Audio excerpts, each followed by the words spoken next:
how can you look that abyss in the eye and still manage to find a way to come through it? And some are going to be great and loyal and wonderful people. There's going to be a large number of people that are really going to scratch your head at the end. The only thing you can expect is that people will act in the accordance with what they think is best for them. Welcome to Money Mavericks, the podcast where we explore the dynamic world of finance, investment, and entrepreneurship. I'm Kirk Drake. And I'm Daryl Hicks. Together, we're here to bring you the latest insights, expert opinions from the trailblazers who are redefining success in the financial world. One of my mentors said to me, the minute you raise institutional capital, you have to treat that money like a very high interest rate credit card. You got to be really, and I think some of that rigor comes from your experience before, where to fund the business, you were taking out essentially like a second mortgage on your house with a guarantee on you and stuff like that. That definitely, there's not a lot of people that have that ability to take that level and bet on themselves in that way. But I think you start to build the muscle memory around like capital is scarce. We have like operational efficiency is critically important. And, you know, what do you do when things don't go to plan? You know, how can you look that abyss in the eye and still manage to find a way to come through it? But yet, I know that part of your story, it was a long journey that was massively accelerated with capital. And so that's the piece that I'd like to unpack. You find the right investor, you've gone through this filter, they've built a relationship, you raise the right amount of capital. There's another theme in there. You said valuations maybe not that important. I'd like to talk about that too. But talk to me about like what happened when you raised that capital. What was the impact that it had on you and on your business? Yeah, so a couple things. Two types of capital. There's primary and secondary capital for the people listening to this. Primary capital is what goes on the balance sheet of the company for spending, and secondary capital is what goes to the founders for some liquidity. Typically, when you're running these companies, you don't want the founder like strapped to make his mortgage payment. Like he's going to make bad decisions. So typically they'll give you a couple $1 million to clean up your life, so that you can go run this company for them and not feel levered by cash. But at the same token, they also don't really love giving people a lot of cash, because then they're worried you're going to take off on them and go to Europe or something. So anyway, what happened with that is that, we took on that capital, and the thesis was that we could take this revenue that was split up the wrong way. And, if I'm just being honest, we had support that was services, but it was recurring. We had maintenance, we had software license, we had hosting, and all those weren't considered the highest level of quality of, essentially revenue. It wasn't all pure SaaS revenue. So we knew that we had to bundle all that together and resell that basically to all of our client base. And we knew that we were going to have to go down in revenue for 2 to 3 years to resell the clients on a new package that was smaller than their original package in terms of dollar spend, but basically included everything and kept the gross margin above 70%. That was the whole play. And so we knew we had to go through this curve, this downward curve where we're going to lose revenue for a couple of years while we're ramping up go-to-market and sales, while we're renegotiating all of our contracts, while we're professionalizing the company. I hate to use that term, but like bringing in a board and bringing in a chief marketing and bringing in a chief revenue and bringing in a CFO and all the things that as a bootstrapped entrepreneur, I didn't want to spend the money on. I had a controller. I didn't have a CFO, like I had a head of sales. I didn't have a CRO, I didn't have that level of person in the company. So I think the reason why we were able to accelerate so fast, which was, I don't know, what was it, 34 months from investment to exit, was that we knew that we had that thesis for revenue conversion, first of all. We knew we didn't really have real go-to-market or marketing previously, and we were still growing at like 100%. And so I think we were able to take those things and combine them and bring in a really great team and spend a lot of money, a very millions and millions of dollars to make that happen. And then, timing was everything. I tell people now, because they're like, 2021, you hit the number you hit it perfect, like highest valuations ever. True. It's entirely true. But I tell people today, like, you have to always be ready to sell if you can, like you should already be fighting weight. You should not have to be like, I think we're going to sell in 2028. Like, okay, you don't know that, like you can guess that that can be like what you want. But like, you should be like constantly thinking like, I need to be rule of 40 every year plus. I need to be thin. I need to like not have excess expense or anything like that. And I need to have my shit together to go to a banker at any time. Like this can't be, so that's how I think about it. So we use that capital for basically hiring CFO, CRO, CMO, for putting the board in place, for and then going through our revenue change was a part of that. That's how we sort of skin it. Yeah, I love this whole idea of like always be ready. Some of the greatest entrepreneurs that I really look up to, that I learned from, like one of them gave me the advice, go get yourself audited from one of the big four accounting firms, because you can't go, like, having 2 to 3 years of audited financials makes such a massive difference when it's time to raise capital or exit or work on a really key strategic deal. And you can't go back in time and start that process retroactively. And so, it's expensive and it's a lot of money to invest, but it's those kinds of things, like you said, always making sure that you're rule of 40 plus, which most of the listeners are going to know exactly what that means. If not, you can go look it up in Chat GPT or Google it. But, like always keeping yourself ready at all times. I think that's such a really valuable insight off of that. But come back to this theme I'd like to unpack this a little more. Like, why is valuation not that important? Like, we talked about how so many early stage businesses maybe raise too much capital, they start spending it, they run into burn. They've raised 7 rounds of capital, $40 million. It makes for really great press releases as like the hero CEO. But at the end of the day, one of the things I said to a founder is like, I hope you were in this for some learnings, because there's not going to be any cash for you at the end of the day. The investors are going to be getting all of the upside on this. I kind of feel like, for me personally, I've always been very dilution sensitive, especially in the earlier stage rounds when I was raising capital. What do you mean by valuation is not that important? Yeah, at least in that first round, I mean, there's all kinds of levers that VCs can pull, and a lot of it, valuation is just one of them. I mean, you have to realize that like something like a preferred instrument, which is what they're all going to be, especially a Series A, are going to have all kinds of levers in them. I mean, there's going to be things in there that like are very obvious that you're like, well, that makes sense. Of course, they can approve my budget, or that makes sense. Of course, they need to approve expenditures over $500,000. All that makes sense. We would all agree that makes sense if they're going to put millions of dollars. But then when you start to get into other instruments like a participating preferred, which basically means if I put in $10 million and you sell Like double dipping. for 100, I get my 10 back first, then I participate in common, right? Now, some of those are more than a 1x participating preferred. Some of those are a 2x or a 3x participating preferred. So now I put in 10 million, I get 30 million back first. and then I participate in the rest of the water. So valuation, it's not that it's unimportant. It's just that there's a million other levers that are part of those deals that are arguably much more important. And there's founders protect visions. There's things like participating preferreds. There's dividends and accrual dividends. There's a million ways they can make that valuation whatever you want.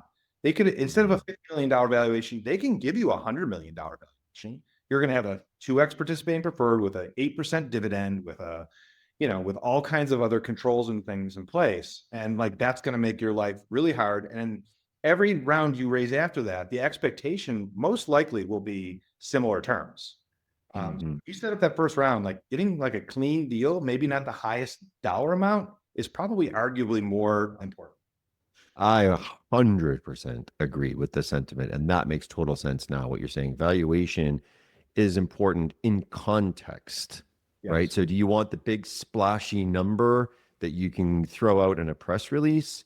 Yeah. Terms, clean terms. And look, the go-to book on this that I refer to founders all the time is Venture Deals. And it explains a lot of these concepts that Patrick was just touching on in a lot greater depth to understand like what the heck is a 2x like a liquidation preference, and why is that important, or participating in preferred, and why is that double dipping? Like, go read the book, or plug it into like your favorite large language model and educate yourself a little bit. But that makes a whole heck of a lot more sense. And by the way, 34 months from investment to exit, the typical holding period for a capital allocator is going to be like 7 years, maybe even as much as 10 years. 34 months, like, they must have loved you. The IRR that they generated on that must have looked pretty sexy. Yeah, they got like a 4.4 IRR in under 3 years. So they were happy. Kudos, man. Yeah, thanks. Appreciate that. It was tough. I'll tell you what, the sales process was rough too. I mean, I don't know for anyone here who sold a company with a big banker. Our banker was amazing. It was Raymond James. I would use them again in a heartbeat. But that's a tough process. And you didn't use a banker when you were raising the capital that you took from Aquiline, right? So you've kind of done it both ways. You didn't use an investment banker, which is pretty typical for the Series A. then you decide to use a banker for the exit. And you know, an investment banker, my analogy for this is like it's like a real estate agent, but for your business. They're going to go out and they're going to create the market and they're going to help you negotiate and all that kind of stuff. And, you know, shout out to Raymond James, also a big fan over here. But, you know, maybe just a couple minutes on why you chose a banker, how you selected a banker, and what kind of value you feel they really brought in this that was, you know, above and beyond what you would have been able to do on your own. On Money Mavericks, we don't just talk about making money. We explore the innovative strategies and bold decisions that drive real change. Whether you're an experienced investor, a budding entrepreneur, or just someone looking to make smarter financial choices, we've got something for you. Every week, we're going to sit down with industry leaders, visionaries, and mavericks who share their journeys, challenges, and breakthroughs, from contrarian views on market trends to the secrets behind building a successful startup. You get an inside look at what it takes to thrive in today's economy. And we promise to keep it real, engaging, and most importantly, actionable. No jargon, no fluff. Just straightforward conversations that you can apply to your own financial journey. So get ready to challenge your thinking, expand your knowledge, and take control of your financial future. This is Money Mavericks, where we turn financial dreams into realities and mavericks into legends. Yeah. So, I mean, obviously, once we had professional capital, I don't know if this is true, but my feeling is that you have to use a banker. I'm not sure our professional capital would have been like, oh, you can go sell it yourself. Unless you're Warren Buffett, right? Yeah. Like, I don't use any of them. So we went through a competitive process. We interviewed like 5 or 6 bankers. We had things that were important to us. Their fee was sort of important, but it wasn't the biggest thing. It was really like deals they had done in industry. And we really found that some really knew their shit about insurance and technology. And some were just like, oh, it's just like fintech, right? And you're like, oh my God, like these are unique enough that you don't just give me the same team that does your fintech deals. You know, like I need your insurance software team to sell my insurance software product to a strategic or to a PE firm. So that's why banker. And that's kind of the criteria we use. And Raymond James I remember one of the questions I asked was like, so tell me what you know about insurance loss control and why it's important in the industry and like what a typical loss ratio is for a large property insurer. And like, they had it. And I'm like, well, okay, check. You know? Like, and it was like, had it, not by email, like had it in person, like right off the cuff. And so like, you knew you had someone who was like engaged and like really knew their shit. The other thing about like what they brought to the process, I mean, you got to understand how that process works. They actually, all your financials, all your marketing, all of your clients, all your risks, everything basically get downloaded to these guys.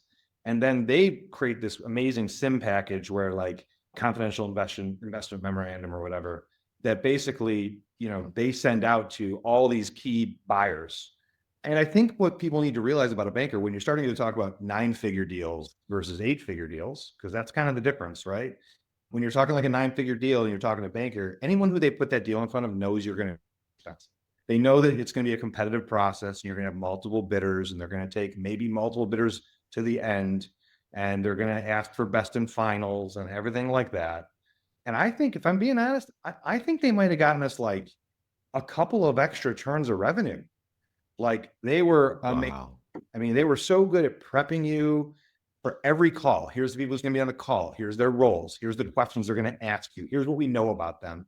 Like here, you know, they're going to ask this question we know for sure because they're a public company and they're traded on EBITDA and you're traded on a multiple of ARR and they're not. So they're going to ask you these very EBITDA specific questions, you know, like synergy, that kind of stuff, you know, like, and they prep you through every single call, every single email response to make sure it was like perfect. And so I would recommend it to anybody selling a business over $100 million. Like you almost have to use a bank. Yeah, I would agree with that. Patrick, I know we're kind of coming up on time. There's one last question that I wanted to ask that would maybe take 5 minutes. You got an extra 5 that you could kind of hang out with us? Cool. So really great journey, raising capital, 34 months from investment to exit, very meaningful exit, good for your investors, good for you. What's a founder do when all of a sudden he's, you know, just keeps up stepping up the ladder of exits and stuff like that? What was next for Patrick and why? You know, I actually stuck around my acquirers and I'm still there actually. And it's interesting. I didn't have an earnout or anything like that. And I remember speaking with the CEO when he bought the company. He said, "Are you going to stick around here? Or are you going to leave?" And I said, "I'll give you 2 years." And he's like, "This is on a handshake, nothing else." I said, "Yeah, I know." And so I stuck around mostly to give my employees a soft landing and have some air cover for them. But it's super interesting because I feel like in that time, as I ramped down my responsibilities, put it that way, and it's a nice way I can put it, as I had less and less time being put in, I stayed very relevant. Like I was able to kind of take a step back in life and like just be the manager of a business unit. And I was able to still be very, very relevant and marketed well and on LinkedIn and, keeping my skills up to date while kind of ramping down from that like craziness of being an entrepreneur. And that was wonderful for me. And also in that time, I bought some Main Street businesses, some better than others. Some I'm having a ton of fun with. Some are much more challenging than I had expected. And that's another piece of advice I'd give. If anyone gets a big exit who listens to this, like you shouldn't spend any money. Buy yourself a nice house, like buy yourself a jet card, but like don't go buying a bunch of Main Street businesses because there's going to be a bunch that show up on your like in front of you that by the way look great, but you probably don't have the time. Or So don't want to put the time in because at the end of the day, time is the scarcest asset that we all have. And the purpose of money is supposed to be freedom of options and to be able to buy some of that time back. And I'm so happy that you're talking about this. And I want you to pull on this thread just a little bit more because the trap that founders fall into is that it becomes part of our identity almost. And we've built up all this muscle memory over time where it's like, my value to the world is what I do in business and having these businesses. And now this is a diversification. And I built a technology company. And now I'm going to do these like boring Main Street businesses because that's just going to be steady cash flow and it all looks good. And the next thing you know, you've backed yourself into, not just one job, but now like 15 jobs in a way. And it's like, and then seeing the pain of people. And I'm not saying, I'm not trying to project onto you, but I've seen some other founders just go through this pain and then like years of kind of unwinding it. But yeah, like continue on why you feel that way with that advice you just gave to founders. like I said, there's going to be a lot of opportunities that come in front of you from a lot of different people in your life. And some of them are going to make perfect sense, but it doesn't mean you should be doing them. And it also means, like, I don't know, to your point, you're going to spend a lot of time on those because you care. Because the reason you had a good exit in the first place is because you're really good at what you do. And you're going to put the same amount of effort into any business. Doesn't matter what it is. So, time is scarce. And I'm not saying I shouldn't have done them. I mean, like some of them are having a great time.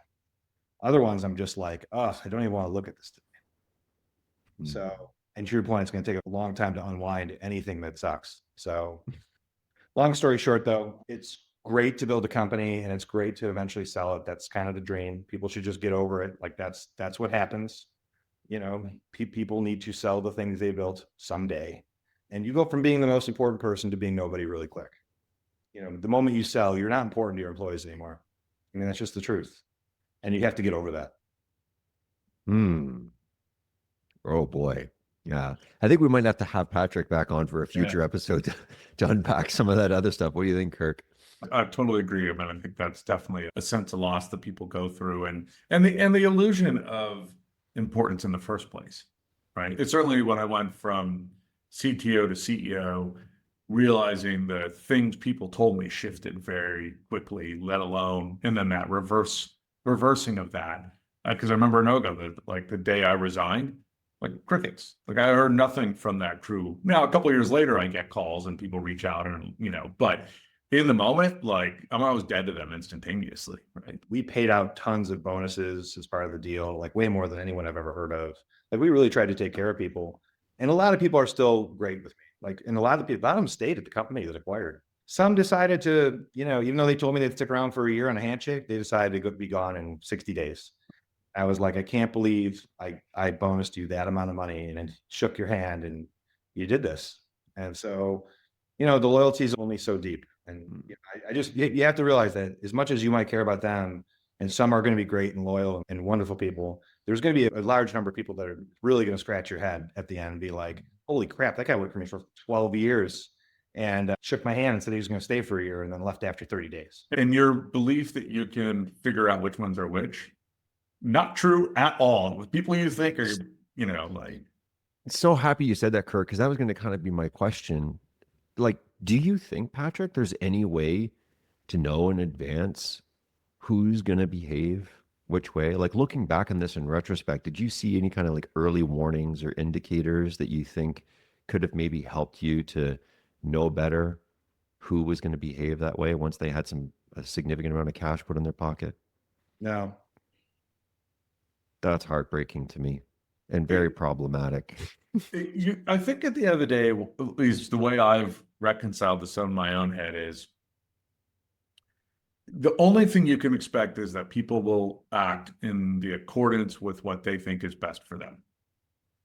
And that any further expectations beyond that are just a story we're telling ourselves. And sure, some people will, right? But in general, then they will do what they think is best. And whether they think it's a career or a job or, maximization of their own lifestyle or whatever it is, their motivators are actually quite misaligned compared to the reasons we do it. Humans are really good at acting according to incentives, but there's always like the known explicit incentives and then the hidden ones.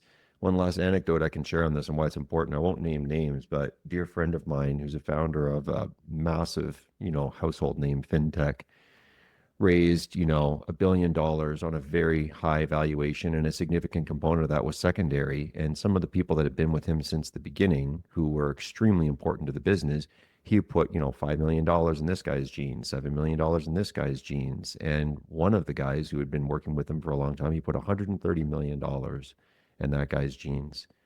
And the thing that, and it almost destroyed his business because some of the key people that he put $5-7 million into the company, and they still had significant equity value in the business. Some of it vested, some of it unvested. Walked into his office in tears and said, I can't believe that I'm doing this, but this money actually changes my life and it gives me an opportunity to go do something that I've always wanted to do with my family and change. And I'm committed to the mission and I'm committed to you and I love you and I'm so sorry, but I'm out. And then he started losing these key people that he was rewarding, he's now losing.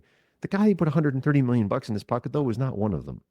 That guy's working harder than ever before in the business and super excited and having the time of his life.